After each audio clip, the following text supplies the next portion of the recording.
ঢাকাই সিনেমার জনপ্রিয় চিত্রনায়িকা শবনম বুবলী, যিনি একসময় সংবাদ পাঠিকা হিসেবে ক্যারিয়ার শুরু করলেও এখন পুরোদস্তুর চিত্রনায়িকা।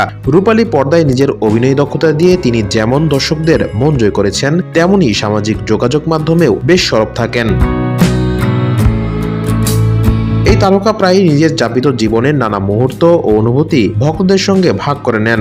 এরই ধারাবাহিকতায় সম্প্রতি তিনি একগুচ্ছ ছবি শেয়ার করেছেন সামাজিক মাধ্যমে, যেখানে তাকে দেখা গেছে জলপাই বাগানে। ছবিগুলোতে বুবলীকে পেস্ট রঙের জামায় দেখা যাচ্ছে, আর খোলা চুলে তার মিষ্টি হাসি যেন প্রকৃতির সজীবতার সঙ্গে মিশে গেছে। ছবিগুলো পোস্ট করে ক্যাপশনে নায়িকা লিখেছেন, টক মিষ্টি শীতের জলপাই, প্রিয় প্রকৃতি। তবে এই পোস্টের পর নেটিজেনদের নজর কেড়েছে মন্তব্যগুলো। অনেকেই জলপাইয়ের প্রতি তাদের ভালোবাসার কথা জানিয়েছেন।